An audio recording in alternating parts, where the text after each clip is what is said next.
বহুল প্রতীক্ষার পরে অনিল কাপুর অভিনীত সুবেদার মুভিটি চলে এসেছে। তো আমিও চলে আসলাম এটার এক্সপ্লেন নিয়ে। তোমাদের জন্য এত কষ্ট করে নতুন নতুন সিনেমার গল্প নিয়ে আসি, তাহলে তো একটা লাইক আমি আশা করতেই পারি। কোনো স্পয়লার না দিয়ে আর চ্যানেলটা সাবস্ক্রাইব করে চলো তাহলে গল্পের গভীরে ঢুকে পড়া যাক। একজন অবসরপ্রাপ্ত সৈনিক অর্জুন। কর্মজীবনে তিনি সুবেদার পদে দায়িত্ব পালন করতেন। দীর্ঘ ৩০ বছর দেশের সেবায় কাটানোর পর অবশেষে তিনি অবসর নিয়েছেন। কিন্তু অবসরের পর ফিরে এসে তিনি দেখলেন তার পরিবার প্রায় ভেঙে পড়ার পথে। স্ত্রীর মৃত্যুর পর এখন তার পরিবার বলতে আছে শুধু মেয়ে শ্যামা। শ্যামা কলেজে পড়ে। মায়ের মৃত্যুর পর এবং বাবার অবসর নেওয়ার আগ পর্যন্ত সে প্রায় একাই বাসায় থাকত। ফলে বাবার প্রতি তার মনে জমে আছে অনেক অভিমান। অবশ্য সেই অভিমানের পেছনে যথেষ্ট কারণও আছে। অর্জুন যখন সীমান্তে যুদ্ধে ব্যস্ত তখনই তার স্ত্রী একটা দুর্ঘটনায় মারা যায়। মায়ের দুর্ঘটনার পর শ্যামা বারবার তার বাবা অর্জুনকে ফোন করছিল, কিন্তু যুদ্ধের পরিস্থিতিতে ব্যস্ত থাকায় অর্জুন তখন কোনোভাবেই সাড়া দিতে পারেননি। এমন নয় যে তিনি নিজের পরিবারকে ভালোবাসতেন না, বরং নিজের দায়িত্বের পর পরিবারের গুরুত্বই ছিল তার কাছে সবচাইতে বেশি। কিন্তু ভাগ্যের নির্মম পরিহাস, যখন তার পরিবারের তাকে সবচেয়ে বেশি প্রয়োজন ছিল তখনই তিনি তাদের পাশে থাকতে পারেননি। কিন্তু শ্যামা তো আর জানত না কেন তার বাবা ফোন ধরতে পারেননি। সেই অজানা সত্য থেকেই জন্ম নেয় তার অভিমান। তার মনে হয় অর্জুন সারা জীবন নিজের কাজের জন্য তাদের সময় দিতে পারেননি। এমনকি মায়ের দুর্ঘটনার পর যখন সে দিশেহারা হয়ে পড়েছিল, কী করবে কার কাছে যাবে বুঝতে পারছিল না, তখনও সে তার বাবাকে তার পাশে পায়নি। এই কারণে অর্জুন অবসর নিয়ে ফিরে এলেও শ্যামা তাকে অনেকটাই উপেক্ষা করে চলত। অন্যদিকে অর্জুন তার স্ত্রীকে ভীষণ ভালোবাসত, এমনকি তিনি এখনও ভালোবাসেন। অবসর নেওয়ার পর স্ত্রীর সঙ্গে শান্তিপূর্ণভাবে জীবনের শেষ সময়টা কাটানোর যে স্বপ্নটা ছিল, তার আগেই হারিয়ে ফেলেছেন প্রিয়তমা স্ত্রীকে। মেয়েও এখন তার থেকে দূরে দূরে থাকে। দীর্ঘদিনের কঠোর সামরিক জীবনের রুটিন থেকে হঠাৎ বেরিয়ে আসা, তার ওপর পারিবারিক অশান্তি, সব মিলে অর্জুন এখন প্রচণ্ড মানসিক চাপে রয়েছে। শ্যামার সঙ্গে সম্পর্ক ঠিক করার জন্য তিনি যতই চেষ্টা করেন, শ্যামা যেন ততই তার থেকে দূরে সরে যায়। আরেকটি সমস্যাও তাকে ভেতর থেকে কুড়ে কুড়ে খায়। দেশের জন্য তিনি লড়েছেন একটি সুন্দর সমাজ গড়ার স্বপ্ন দেখা নিয়ে, কিন্তু সাধারণ জীবনে ফিরে এসে চারিদিকে দুর্নীতি আর অনিয়ম দেখে তিনি যেন মানিয়ে নিতে পারছিলেন না। মাঝে মাঝে তার ভেতরে লুকিয়ে থাকা সৈনিকটা জেগে ওঠে, প্রতিবাদ করতে চায়, কিন্তু বাস্তবতা ছিল সম্পূর্ণ ভিন্ন। এই সমাজ যেন দুর্নীতির সঙ্গে অভ্যস্ত হয়ে গেছে। সাধারণ মানুষও যেন তা মেনে নিয়েছে, যেন এভাবেই সবকিছু চলবে, এটাই স্বাভাবিক। তাই ঝামেলা এড়াতে অর্জুন নিজেকে সংবরণ করেন। প্রতিবাদ করতে চেয়েও অনেক সময় চুপচাপ সবকিছু সহ্য করে যান। এভাবেই চলতে থাকে সুবেদার অর্জুনের জীবন। স্বাভাবিক জীবনের সঙ্গে নিজেকে মানিয়ে নেওয়ার চেষ্টা, মেয়ে শ্যামার সঙ্গে নতুন করে সম্পর্ক গড়ার চেষ্টা। এখন তার জীবনে আছে শুধু মেয়ে শ্যামা আর স্ত্রীর চিঠিতে ভরা একটি পুরনো বাড়ি। অর্জুনের স্ত্রী আচার বানিয়ে বিক্রি করতেন। তার বানানো ৩ বয়ম আচার আজও অর্জুন যত্ন করে রেখে দিয়েছিলেন স্ত্রীর স্মৃতি হিসেবে। সব দায়িত্ব নিজের কাঁধে নিয়ে তিনি চেষ্টা করছেন বাবা মেয়ের ছোট সংসারটাকে কোনোভাবে চালিয়ে নিতে। এদিকে অর্জুন যে শহরে থাকেন, সেই শহরের প্রায় সমস্ত প্রভাব প্রতিপত্তি নিয়ন্ত্রণ করেন একটি মাফিয়া দল। তাদের প্রভাব এতটাই বেশি যে সাধারণ মানুষ তাদেরকে জমের মতো ভয় পেত। শুধু তাই নয়, পুলিশ পর্যন্ত তাদের সামনে যেতে ভয় পেত। এই দলের অনেক সদস্যের বিরুদ্ধেই খুনের মামলা রয়েছে, কিন্তু তাদের গ্রেপ্তার করার সাহস পুলিশের নেই। এই মাফিয়া দলের নেতা ছিল লালন সিং। তার মৃত্যুর পরে দলের দায়িত্ব নিয়েছে তার মেয়ে বাবলি। মাফিয়া জগৎ এবং পুরো শহরে সে দিদি নামে পরিচিত। বর্তমানে খুনের মামলায় সে জেলে আছে। তাই দলের সমস্ত কাজকর্ম এখন সামলায় সফটি নামের এক ব্যক্তি, যে বাবলির ডান হাত। এছাড়াও বাবলির ছোট ভাই রয়েছে, ওর নাম শশীকান্ত। তবে সবাই তাকে প্রিন্স নামেই চেনে। গরম মেজাজের এক যুবক, কখন কি করে বসবে তার ঠিক নেই। আশেপাশের লোকজন তাকে জমের মতো ভয় পেত। নিজের সাঙ্গপাঙ্গ নিয়ে সে প্রায় শহর জুড়ে ঘুরে বেড়ায়, নিজের দাপট দেখিয়ে বেড়াতো। এই মাফিয়া দলের মূল ব্যবসা হলো নদীর তীর থেকে অবৈধভাবে বালু উত্তোলন করে বিক্রি করা। কয়েকটি ঘাট মিলিয়ে প্রত্যেক দিন প্রায় ৭৫ লাখ টাকা আয় হয় তাদের। আর এই পুরো বালুর ব্যবসা পরিচালনার দায়িত্ব মূলত সফটির হাতেই। একদিকে সুবেদার অর্জুন চেষ্টা করে যাচ্ছেন স্বাভাবিক জীবনে ফিরে আসার, আর অন্যদিকে শহরে দিন দিন বেড়েই চলেছে মাফিয়া দলের দাপট। শেষ পর্যন্ত একসময় এসে এই দুই বিপরীত স্রোতের সংঘর্ষ ঘটে, আর সেই সংঘর্ষটার রূপ নেয় এক ভয়ঙ্কর রণক্ষেত্রের। কিন্তু এই দুই বিপরীতমুখী স্রোত একত্র হলোই বা কীভাবে? যাই হোক, বাবলি দিদির বালু তোলার ঘাটগুলোতেই প্রতি বছর নদীতে ডুবে মৃত্যুর সংখ্যা বাড়তে থাকে। এর মূল কারণ ছিল অতিরিক্ত বালু উত্তোলনের ফলে নদীর গভীরতা অস্বাভাবিকভাবে বেড়ে যাওয়া। এক বছরের মধ্যেই প্রায় 15 জন ছেলে এই নদীতে পড়ে মারা যায়। এমনই এক সময় মানু নামের একটি ছেলে বন্ধুর সাথে নদীতে সাঁতার কাটতে গিয়ে সেখানে ডুবেই মারা যায়। যেদিন মানুর লাশ পাওয়া যায় সেদিনই ছিল প্রিন্সের জন্মদিন। আর সেই জন্মদিন উদযাপনের আয়োজন করা হয়েছিল ঠিক সেই ঘাটেই, যে ঘাটে ডুবে প্রাণ গিয়েছিল মানুর। গ্রামের একটি ছেলে এভাবে ডুবে মারা যাওয়ায় অনেক গ্রামবাসী সেখানে জড়ো হয়। চারপাশের বাতাস ভারী হয়ে ওঠে মানুর মায়ের আহাজারিতে। তিনি ছেলের লাশ নিয়ে সেই ঘাটেই বসে পড়েন। বিচার দাবি করেন সেই মাফিয়াদের বিরুদ্ধে, যাদের অবৈধ বালু উত্তোলনের কারণে নদীতে গভীর হয়ে গেছে। মান্নুর মায়ের সঙ্গে সেখানে ছিল তার মামাও। পরিস্থিতি বেগতিক দেখে সফটি সিদ্ধান্ত নেয় আপাতত সেখানে প্রিন্সের জন্মদিন উদযাপন না করাই ভালো। বিষয়টা জানাতে সে প্রিন্সের কাছে যায়। তখন প্রিন্স তাদের একটা ওয়াটার পার্কে নিজের সাঙ্গুপাঙ্গুদের নিয়ে মজা করছিল। তবে তার মজা করার ধরনটা ছিল অদ্ভুত।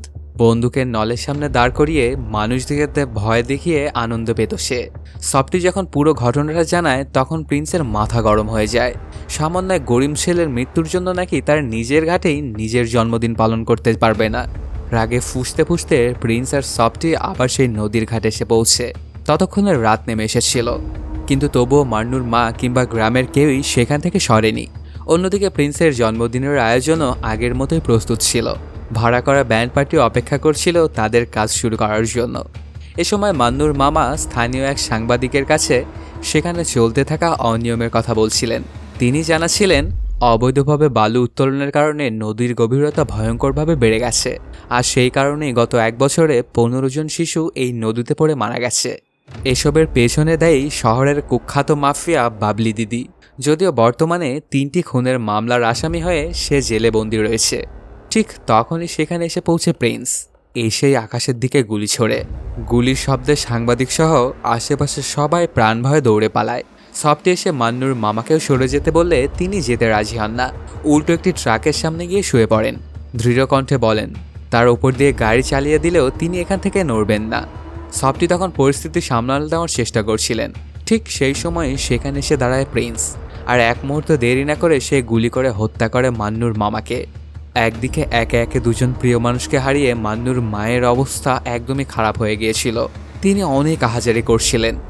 আর অন্যদিকে ব্র্যান্ডের তালে তালে প্রিন্স শুরু করে তার নাচ। এদিকে অর্জুনের বউয়ের ইচ্ছে ছিল তার স্বামীকে একটা গাড়ি গিফট করার। সে কারণে মৃত্যুর কিছুদিন আগে তিনি একটি জিপসি কার বুকিংও করে রেখেছিলেন। কিন্তু দুর্ভাগ্যবশত তিনি মারা যাওয়ায় নিজের হাতে আর সেই উপহারটি দেওয়া হয়ে ওঠেনি। তাই গাড়ি প্রস্তুত হলে শ্যামা আর অর্জুনই সেটা নিতে যায়। গাড়িটা নেওয়ার পরে অর্জুন প্রথমে শ্যামাকে গিয়ে তার কলেজে নামিয়ে দেয়। এরপর সে যায় স্থানীয় একটি ব্যাংকে, যেখানে তার স্ত্রীর একটি অ্যাকাউন্ট ছিল। সেই অ্যাকাউন্টটি বন্ধ করার আবেদন জানাতে এর আগেও টানা 3 বার এই ব্যাংকে এসেছিল অর্জুন।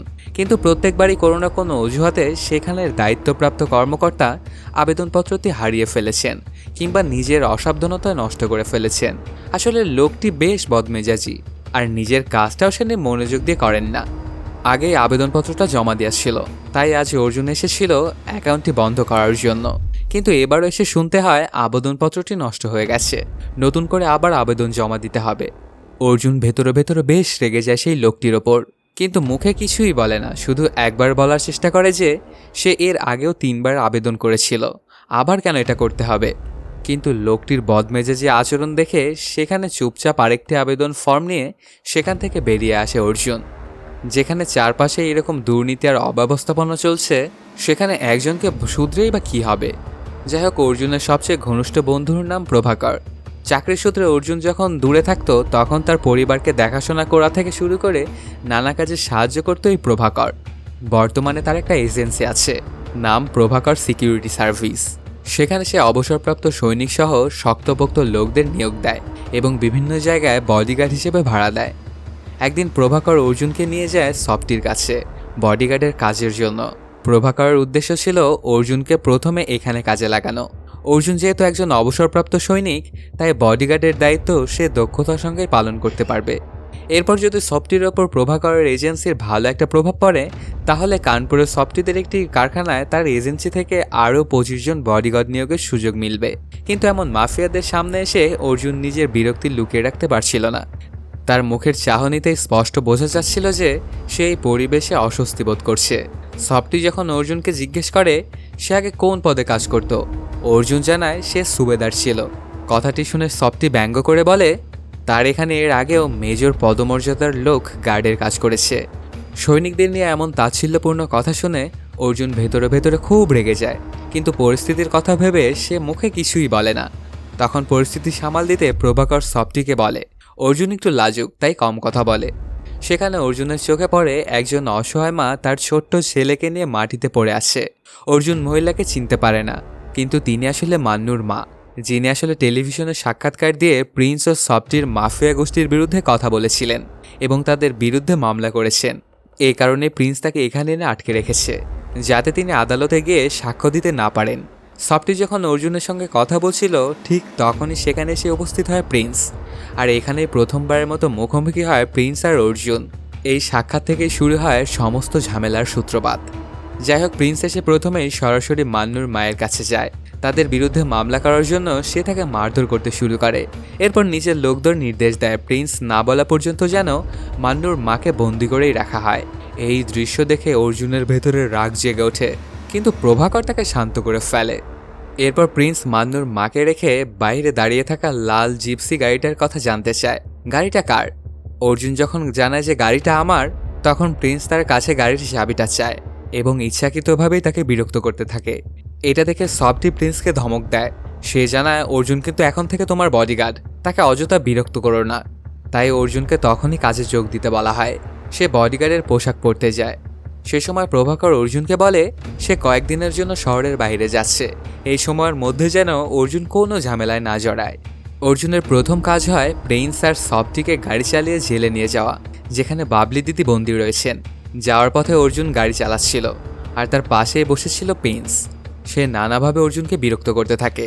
অর্জুনের ভেতরে তখন প্রবল ইচ্ছে হচ্ছিল তাকে ভালো করে শায়েস্তা করার, কিন্তু সে কোনোভাবে নিজেকে সংযত রাখে।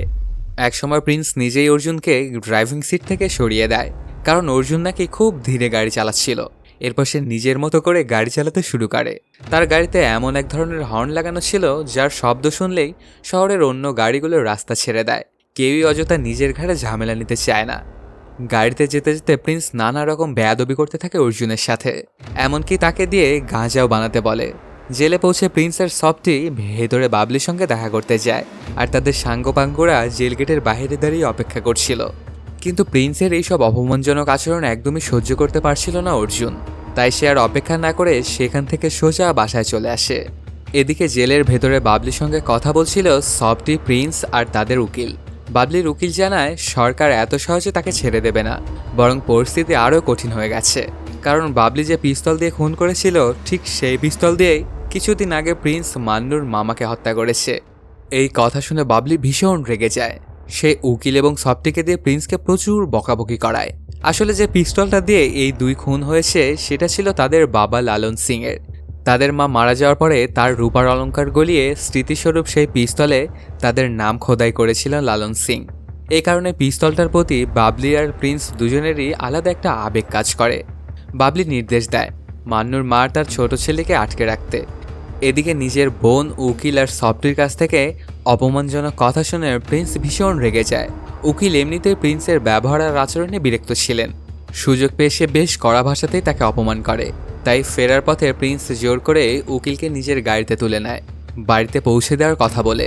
কিন্তু পরে রাস্তার পাশে এক খোলা মাঠে তাকে কাকতাড়ুয়ার সঙ্গে বেঁধে রেখে চলে যায়। এদিকে অর্জুন আর শ্যামা দুজনের নিজেদের জীবনের নানা কারণে মানসিকভাবে অস্থির ছিল। শ্যামা কলেজে এক বড় ঝামেলাতেও জড়িয়ে পড়েছিল। রণবীর নামের এক ছেলে তাকে নিয়মিতই বাজে বাজে মেসেজ পাঠাতো। এর জবাবে শ্যামা তাকে সবার সামনে এক থাপ্পড় মেরে একটি ভিডিও বানিয়েছে, যা সে প্রকাশ করার কথাও বলেছে। এতে রণবীর আর তার বন্ধুরা শ্যামার উপরে ভীষণ ক্ষেপে আছে, কিন্তু শ্যামা ভয় পায় না। যেখানে কলেজের অন্যরা এইসব বখাটেদের ভয় পায়, সেখানে সে একাই দাঁড়িয়ে প্রতিবাদ করেছে। হয়তো সে তার বাবার মতোই সাহসী। অন্যদিকে বাড়িতেও শ্যামার অভিমান কাজ করত। অর্জুন জানে না তার মেয়ে কি খেতে পছন্দ করে। তখন শ্যামার মনে পড়ে যায় তার মায়ের আদর যত্নের কথা। রান্নাঘরে অর্জুন এখনও স্মৃতি হিসেবে যত্ন করে রেখে দিয়েছে তার স্ত্রীর বানানো 3 বয়ম আচার। বয়ামগুলোর মধ্যে তার স্ত্রীর ছবিও লাগানো আছে। কিন্তু শ্যামার বারবার মায়ের কথা মনে পড়ে যায় দেখে অর্জুন সেগুলো পরে লুকিয়ে রাখে। উপরের একটি তাকে। একদিন সকালবেলাতে শ্যামা লাঞ্চ নেওয়ার জন্য রান্নাঘরে আসে। তারপর অর্জুনকে জানায় ইন্টার ইউনিভার্সিটি টুর্নামেন্টের জন্য পরদিন তাকে কানপুর যেতে হবে এবং সেখানে 2 দিন থাকতেও হবে। তখন অর্জুন খেয়াল করে শ্যামার জুতোটা প্রায় ছিঁড়ে গেছে।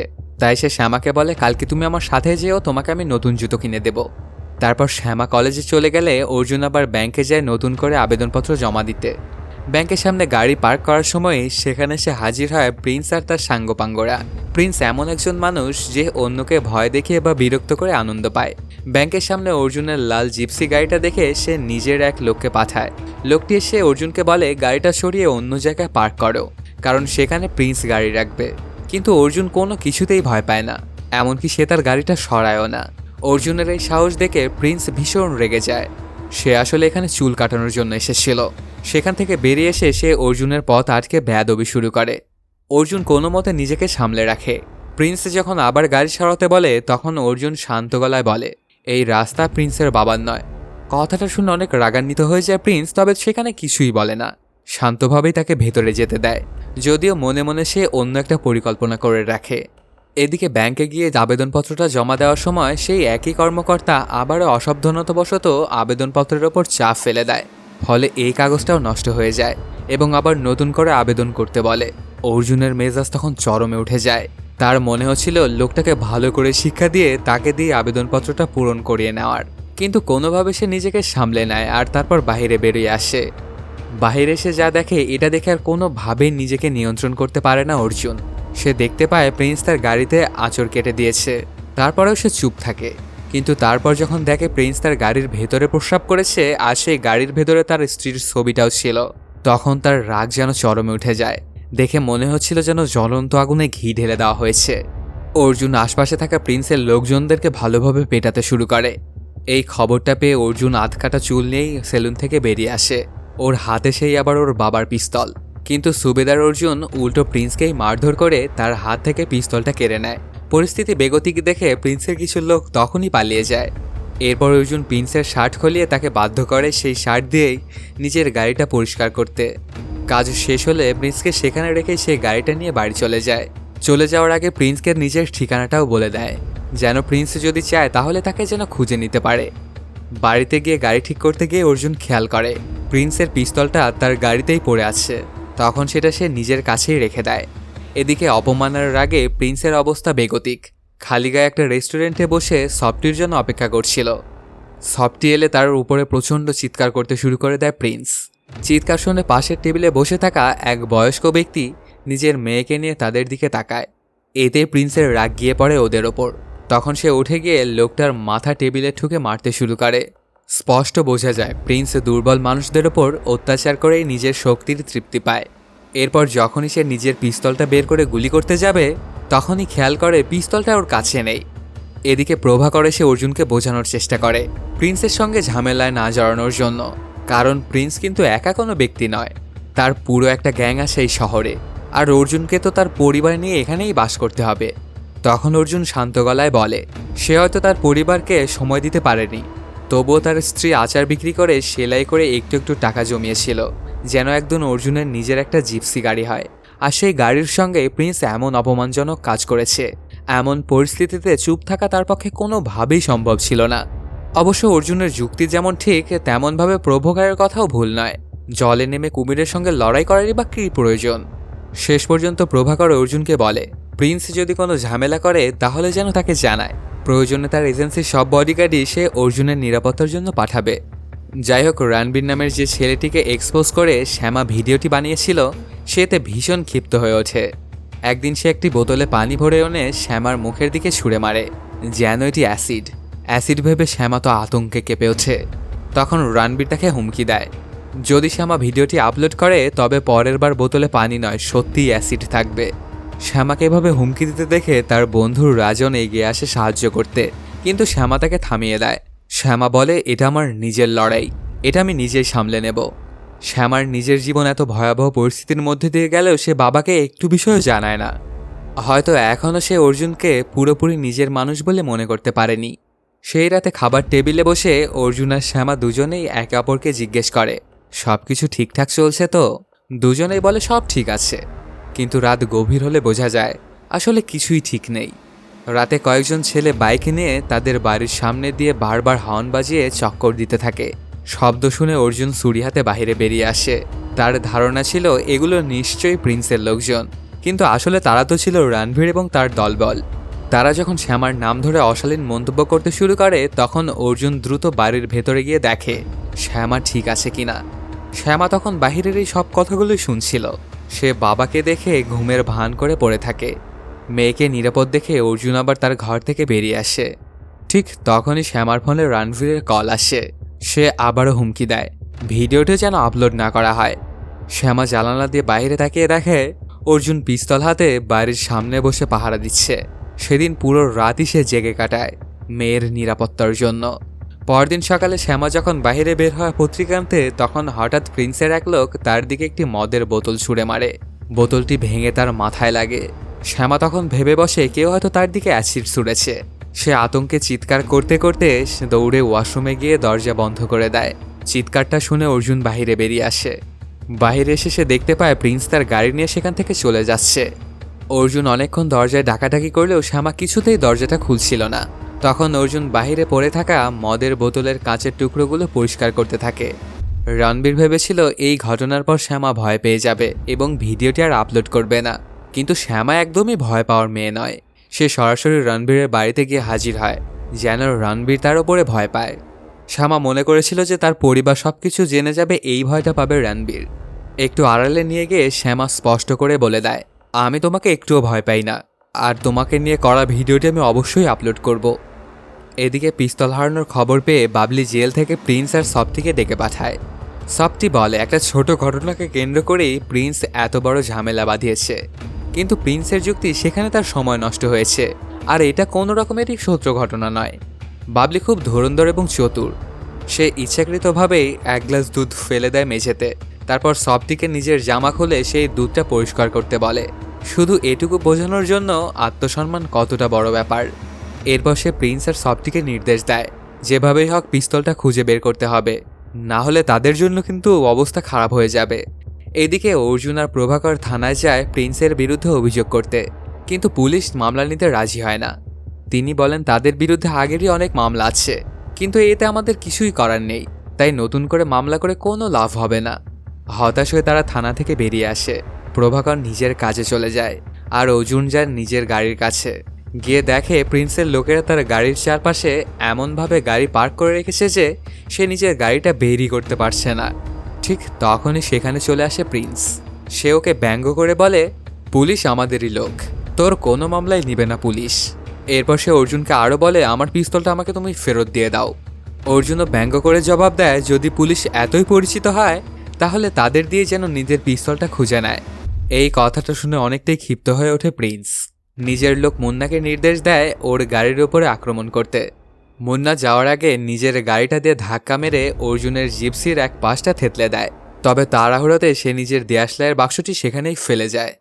নিজের প্রিয়তমা স্ত্রীর উপহার দেওয়া গাড়ির এই অবস্থা দেখে অর্জুনের রাগ চরমে উঠে যায়। সে মুন্নার পিছু নেয়। তখন একটা গ্যাস স্টেশনে গিয়ে মুন্না নিজের গাড়িতে তেল ভরছিল। অর্জুন সেখানে গিয়ে মুন্নার গাড়ির সকল কাঁচই ভেঙে দেয়। সেদিনই তার শ্যামাকে নিয়ে জুতা কিনতে যাওয়ার কথা ছিল, তাই এরপর অর্জুন শ্যামাকে ফোন করে, কিন্তু শ্যামা ফোনটা কেটে দেয়, রিসিভই করে না। শ্যামা আসলে সত্যি সত্যিই রণবীরের ভিডিওটা আপলোড করেছিল। ভিডিও আপলোড হওয়ার পর প্রিন্সিপাল রণবীর তার আরও 3 জন বন্ধু এবং শ্যামাকে নিজের অফিসে ডেকে পাঠান। সেখানে তিনি রণবীর এবং তার বন্ধুদের বলেন, তোমাদের অভিভাবকদেরকে কলেজে নিয়ে আসতে হবে। আর শ্যামাকে বলেন ভিডিওটি ডিলিট করে দিতে, কারণ এতে কলেজের সুনাম নষ্ট হচ্ছে। এই কথা শুনে শ্যামা ভীষণ মর্মাহত হয়। রাগ আর অপমানে সে সেখান থেকে কলেজ ছেড়ে বেরিয়ে যায়। কলেজ গেট দিয়ে বের হওয়ার সময় রাজন তাকে থামানোর চেষ্টা করে। সে শ্যামার হাত ধরে কিছু বলতে চায়, কিন্তু শ্যামা থামে না, বরং হাত সারিয়ে সেখান থেকে চলে যায়। সমস্যা শুরু হয় তখনই। দূর থেকে গাড়িতে বসে পুরো ঘটনাটা দেখছিল অর্জুন। সে রাজনকে কলেজের কোনো বখাটে ছেলে মনে করে। তার মনে হয় রাজন শ্যামাকে হয়তোবা হয়রানি করছে। শ্যামা চলে যাওয়ার পর অর্জুন এগিয়ে গিয়ে রাজনকে মারধর শুরু করে। আশেপাশের মানুষজন যতক্ষণে ওকে থামায় ততক্ষণে রাজনের 12টা বেজে গিয়েছিল। এই পুরো ঘটনাটা কলেজের কয়েকজন ছাত্রছাত্রী ভিডিও করে ফেলে। কেউ একজন পুলিশেও খবর দেয়। কিছুক্ষণের মধ্যেই পুলিশ এসে অর্জুনকে আটক করে থানায় নিয়ে যায় এবং তাকে জেলে ভরে ফেলে। প্রভাকর যায় অর্জুনকে ছাড়িয়ে আনার জন্য। এদিকে কেউ একজন সেই ভিডিওটি শ্যামাকে পাঠায়। ভিডিও দেখে শ্যামা অর্জুনের ওপর ভীষণ রেগে যায়। এমনিতেই তার বাবার প্রতি আগে থেকে একটু ক্ষোভ ছিল, এই ঘটনার পর সেই ক্ষোভ যেন আরও বেড়ে যায়। সে থানায় গিয়ে অর্জুনকে জানায় রাজন তার বন্ধু, কিন্তু অর্জুন তার সঙ্গে কোনো কথা বলে না, বরং প্রভাকরকে বলে শ্যামাকে সেখান থেকে নিয়ে যেতে। সে রাতে প্রিন্স পিস্তল খুঁজতে গিয়ে অর্জুনের বাড়িতে তাণ্ডব চালায়, পুরো বাড়ি একদম তছনছ করে ফেলে। তবে সৌভাগ্যবশত রাজনের পরিবার অর্জুনের বিরুদ্ধে কোনো মামলা করেনি, তাই পরের দিন সকালে অর্জুন ছাড়া পেয়ে যায়। জেল থেকে বেরিয়ে সে সোজা চলে যায় হাসপাতালে রাজনের কাছে ক্ষমা চায়। রাজনী তখন তাকে জানায় সারা রাত শ্যামা তার সঙ্গে হাসপাতালেই ছিল। হাসপাতাল থেকে অর্জুন যখন বাসায় ফিরে আসে তখন দেখে পুরো বাড়ি লণ্ডভণ্ড হয়ে আছে, সব কিছু একদম ভাঙচুর করা। ওর স্ত্রীর নিজের হাতে সাজানো ছোট্ট সংসারটা যেন একদিনে সব একদম তছনছ হয়ে গেছে। অর্জুনের বুঝতে আর বাকি থাকে না এটা কার কাজ। সে দ্রুত সেই জায়গায় যায় যেখানে পিস্তলটা লুকিয়ে রেখেছিল, কিন্তু গিয়ে দেখতে পায় পিস্তলটা সেখানে নেই। তাহলে কি প্রিন্সই সেটা নিয়ে গেছে? যাই হোক, সেদিনই শ্যামা টুর্নামেন্টের জন্য কানপুরে যাওয়ার কথা। বাবার ওপর রাগ করে শ্যামা একাই বাস স্টপে চলে যায়। কিছুক্ষণ পর অর্জুন গাড়ি নিয়ে সেখানে পৌঁছে শ্যামাকে তার জন্য কেনা জুতোটা এগিয়ে দেয়, কিন্তু শ্যামা সঙ্গে সঙ্গে বুঝতে পারে জুতাটা তার বাবা কেনেনি, কারণ অর্জুন তো তার পায়ের মাপটা জানেই না।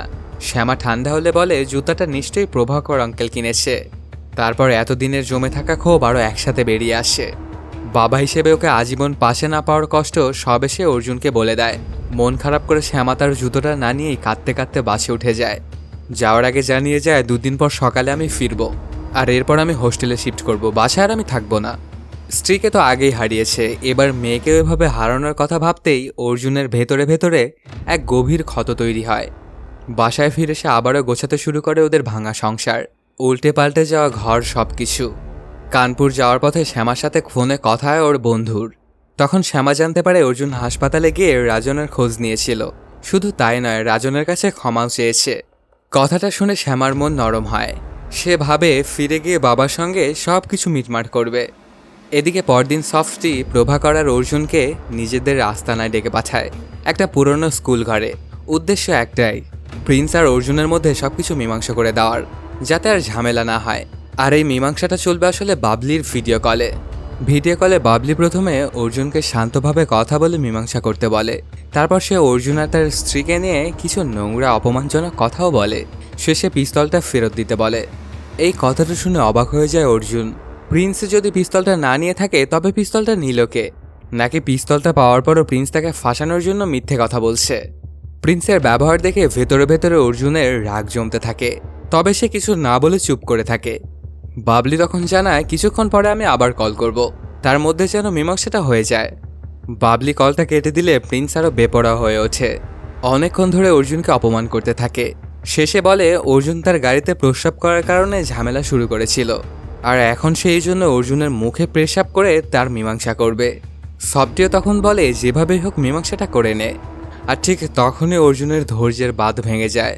সে প্রিন্স আর সফটি সহ একে একে আস্তানা সব গুন্ডাদেরকে মারধর করে আহত করে, আর ফিরে যাওয়ার সময় মান্দুর মা আর ছোট ভাইকেও ছাড়িয়ে নিয়ে আসে। প্রভাকর আর অর্জুন তাদের দুজনকে নিয়ে এক প্রত্যন্ত গ্রামে এসে পৌঁছে। বলে এই গ্রামটায় বাহিরের লোকজন তেমন একটা আসে না, এখানে তোমরা নিরাপদেই থাকতে পারবে। সিদ্ধান্ত হয় 2 দিন পর কোর্টের রায় হওয়ার আগ পর্যন্ত মান্নুর মা এখানেই থাকবে। পরদিন ভিডিও কলে বাবলি জানতে পারে মীমাংসা তো হয়নি, উল্টো অর্জুন তাদের লোকজনকে মেরে মান্নুর মাকে নিয়ে পালিয়েছে। শুনে বাবলি তো প্রচণ্ড ক্ষিপ্ত হয়ে পড়ে। প্রিন্স আর সফটিকে নির্দেশ দেয় তারা একে অপরের জুতা খুলে একে অপরকে মারবে। সফটি এই অপমানজনক কাজ করতে চায় না, কিন্তু প্রিন্স বিন্দুমাত্র দ্বিধা না করে নিজের জুতা খুলে সফটিকে বেদম মারতে শুরু করে। সফটির জন্য এটা ছিল চরম অপমানের। সে কিছুই বলে না, চুপচাপ মুখ বুজে সবকিছু সহ্য করে। দলের অন্য গুন্ডারাও এই দৃশ্যটা দেখে স্তম্ভিত হয়ে পড়ে। যাই হোক, মান্নুর মাকে যে গোপন জায়গাটায় রাখা হয়েছিল সেখানে 2 দিন পরে রাত্রে প্রভাকর আর অর্জুন গল্প করছিল। অর্জুন বাবা হিসেবে নিজের ব্যর্থতার কথাই বলছিল। যেদিন তার স্ত্রী মারা যায় সেদিন শ্যামা তাকে বারবার তাকে কল দিয়েছিল, আর যখন তাকে না পায় তখন ভয়েস মেসেজ পাঠিয়েছিল অনেকগুলো। সেগুলো পরে শুনেছিল অর্জুন। সেই সময়টায় ভয়ঙ্কর একটা যুদ্ধের মধ্যে ছিল অর্জুন, তাই কোনোভাবে ওর মেসেজগুলোর জবাব দিতে পারেনি। প্রভাকর তখন অর্জুনকে উপদেশ দেয় শ্যামাকে সব সত্যটা খুলে বলতে, তাকে সময় দিতে বলে। তাহলে ধীরে ধীরে তাদের সম্পর্কটা আবার ঠিক হয়ে যাবে। পরদিন সকালবেলাতেই শ্যামার ফিরে আসার কথা। ভোরবেলাতে ঘুম থেকে উঠেই অর্জুন বাস স্টপের দিকে রওনা হয় শ্যামাকে রিসিভ করার জন্য। প্রভাকর তখনও ঘুমাচ্ছিল, তাই অর্জুন যাওয়ার আগে প্রভাকরের কাছে একটি ভয়েস মেসেজ রেখে যায়। সে শ্যামাকে আনতে যাচ্ছে। আজ সে শ্যামার সঙ্গে সবকিছু ঠিকঠাক করে নেবে, আর যদি সে না ফেরে তাহলে প্রভাকর যেন তাকে কল না দেয়, এমনকি সে কল করলেও যেন সেটা রিসিভ না করে। একদম পুরো প্রস্তুতি নিয়ে তারপর যেন কল দেয়। কিন্তু অর্জুন এখানে কিসের প্রস্তুতি নেওয়ার কথা বলছিল এটা একটু সামনের দিকে গিয়ে জানতে পারা যাবে। বাস স্টপে বাস থেকে নামার পরে শ্যামা খেয়াল করে দেখে কিছুটা দূরে গাড়ির পাশে দাঁড়িয়ে আছে অর্জুন। ঠিক সেই মুহূর্তে একটা গাড়ি এসে শ্যামাকে উঠিয়ে নিয়ে যায়। আসলে এই গাড়িটাতে ছিল রণবীর এবং তার 3 বন্ধু। তারাই শ্যামাকে অপহরণ করেছে। অর্জুন সঙ্গে সঙ্গে নিজের গাড়িটা নিয়ে ওদের গাড়ির পিছু নেয়, কিন্তু বেশি দূর যেতে পারে না। পেছন থেকে প্রিন্সের গাড়ি এসে তার গাড়িকে ধাক্কা মারে। গাড়িটি উল্টে যায়। আহত অর্জুনকে তুলে নিয়ে যাওয়া হয় প্রিন্সের আস্তানায়। সেখানে তাকে বেঁধে রেখে মারধর করতে থাকে প্রিন্সের লোকেরা, আর বারবার তাকে জিজ্ঞেস করতে থাকে পিস্তলটা কোথায়। প্রিন্সের মাথায় তখন ঘুরপাক করছিল একটাই কথা, সে বারবার মেয়ের নাম ধরে চিৎকার করতে থাকে। এদিকে রণবীরের দল শ্যামাকে নিয়ে যায় একটি নির্জন ইটভাটায়।